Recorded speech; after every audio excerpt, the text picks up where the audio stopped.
데살로니가 전서 예수님의 재림, 오늘 예수님의 재림에 대한 부분 가지고 함께 말씀을 나누겠습니다. 우리 안쪽에 보시면 순서지에 우선 명칭부터 나와 있습니다. 헬라어로 볼 때 데살로니가 전서라고 하는 말은 프로스, 데살로니케이스, 알파 이렇게 되어 있습니다.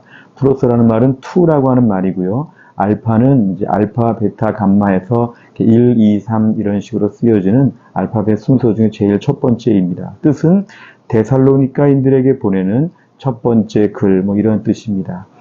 그래서 이 제목이 만들어지게 되었고요. 영어로는 First Thessalonians, First Thessalonians 이렇게 얘기하고요. 우리말로는 데살로니가라고 하는 한 지명을 얘기하고 전이라고 하는 말, 전후 할 때 앞에 있는 편지라고 해서 전자를 쓰고 서라고 하는 편지에 서가 있어서 데살로니가 전서 이렇게 되어 있습니다. 이 데살로니가는 그 그리스가 있는 발칸반도의 북쪽 마케도니아 지역이라고 하죠. 그 지역의 수도이기 때문에 매우 중요한 도시였습니다. 군사적으로 볼 때나 상업적으로 볼 때나 많은 사람들이 오갔고 당시 인구 규모가 한 20만 명 정도라고 이렇게 말하는데 이거는 매우 큰 규모였습니다. 이 데살로니가라고 하는 이름은 알렉산더 대왕의 이복 누이의 이름이라고 이렇게 알려져 있습니다. 사도행전에서는 특별히 17장에서 이 데살로니가에 대한 부분이 잘 나와 있습니다. 이 데살로니가는 사도 바울의 2차 전도 여행 때 이제 빌립보에서 이곳을 가게 되었는데 한 3주 정도 짧은 기간 동안에 여기 있는 유대인의 회당에서 하나님 말씀을 전하면서 사역의 열매가 있는 것처럼 보였지만 그 유대인들이 시기하게 되어가지고 여기서 급히 도망가게 됩니다. 급히 떠나야만 됐습니다. 거의 쫓기듯이 갑자기 여길 떠나게 되어서 베레아 쪽으로 갔다고 이렇게 되어 있습니다. 그러면서 사도 바울이 너무 짧은 기간 사역을 하면서 디모데를 남겨두었고 나중에 고린도에 가 있었을 때에 이 디모데를 통해서 데살로니가 교회가 지금 어떤 상황인지 그 얘기를 듣고 이 편지를 썼다고 알려져 있습니다. 두 번째를 보시면 구조에 대한 부분인데요. 구조를 둘로 나눠볼 수 있습니다. 1장부터 3장까지를 보면 교회 성도들에 대한 칭찬과 감사입니다. 칭찬과 감사. 디모데를 통해서 이 교회 소식을 들어보니까 그 어려운 와중에도 믿음을 잘 지켰다. 믿음의 역사와 사랑의 수고와 소망의 인내가 이 교회 가운데 가득하다. 이런 얘기를 듣게 되었을 때 사도 바울은 1장부터 3장까지 해서 이것이 너무 감사했습니다. 마치 어린애를 두고 온 것처럼 급하게 여길 떠나야 됐는데 그 짧은 시간 복음을 전했지만 이 데살로니가 지역에서 교회가 잘 세워졌고 마게도니아뿐만 아니라 남쪽 지방 아가야 지방까지도 소문에 소문이 퍼지게 되었다는 것은 이 교회가 어렵게 출발했지만 잘 성장하고 있었다는 것을 보여줍니다. 후반부의 4장부터 5장까지를 보니까 재림을 기다리는 성도들의 바른 삶입니다. 이 데살로니가 교회에 좀 아쉽다고 할까, 좀 걱정이 돼서 보충해야 될 그런 중요한 신학적인 내용은 재림에 대한 부분이었습니다. 이 재림에 대한 부분에 많은 궁금증을 좀 가지고 있었는데요. 과연 예수님이 오실까? 그리고 오신다면 지금 열심히 일하는 게 무슨 소용이 있을까? 또 먼저 죽은 사람들은 재림 때 어떻게 되는 건가? 이런 많은 질문들이 있을 때 사도 바울은 이 편지를 통해서 여기에 대해서 잘 지침을 가르쳐주고 무엇보다 항상 기뻐하라, 쉬지 말고 기도하라, 범사에 감사하라. 예수님의 재림을 기다리는 성도들이 이 땅에서 어떻게 살아야 되는지를 이 편지를 통해 잘 가르쳐주고 있고 실천적이고 적용적인 면에 있어서 후반부가 잘 다루어지고 있습니다. 세 번째를 보시면 주제에 대한 것입니다. 첫째, 예수님의 재림을 믿고 기다린다 그랬습니다. 이 데살로니가 교회는 예수님의 재림에 대해서 많이 오해하고 있었습니다. 그래서 이미 세상을 떠난 사람들은 예수님 재림 때 어떻게 되는 것인가? 또 예수님의 재림이 임박한데 이렇게 열심히 살아야 되는가? 여러 가지로 많은 혼란이 있을 때 예수님의 재림에 대해서 확실하게 사도 바울은 오늘 가르치면서 이미 세상을 떠난 사람들은 예수님이 오실 때 먼저 일어나게 되고 그 후에 우리 살아남은 자들도 그들과 함께 구름 속으로 끌어올려 공중에서 우리 주님을 맞이하게 된다. 이렇게 얘기합니다. 그리고 마지막까지 성실하게 살아야 된다. 예수님의 재림을 기정사실로 믿고 그 재림 앞에서 우리가 분명한 믿음을 가지고 이때를 살아야 된다고 가르치고 있습니다. 두 번째를 보면 예수님의 재림을 준비하며 산다 그랬습니다. 예수님의 재림을 준비하며 산다는 것은 이제 깨어 있는 것을 얘기합니다.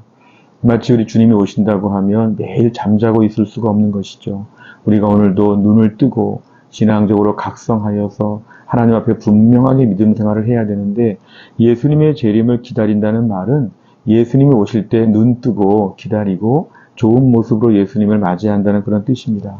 예수님의 재림을 믿고 기다리면서 아무것도 하지 아니하고 매일 잠을 자고 매일 어리석게 눈 감고 지낸다면 이건 잘못된 것이죠. 이 편지에서는 예수님의 재림 앞에서 항상 깨어 있어야 되고 그래서 항상 기뻐하고 쉬지 말고 기도하고 범사에 감사하고 예수님의 오심을 문 앞에서 맞을 수 있도록 서 있어야 된다.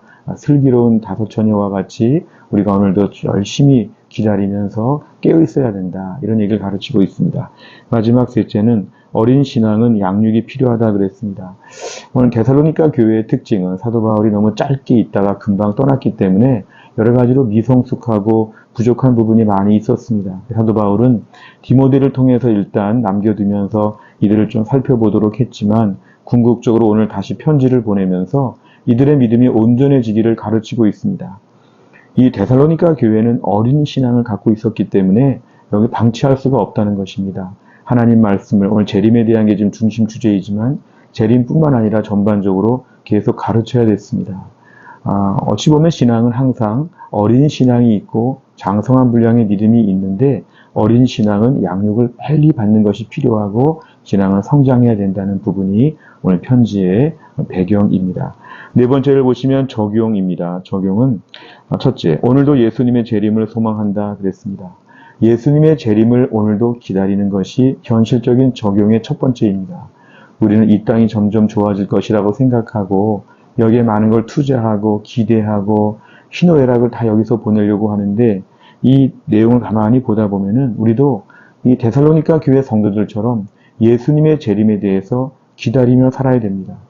세상에 주는 만족과 성공과 쾌락과 즐거운 것들이 많이 있지만 여기에 도취되지 아니하고 여기는 잠깐 있다 갈 것이고 우리는 천국에 갈 사람이기 때문에 예수님의 재림이 우리에게 너무 중요합니다. 너무너무 간절합니다.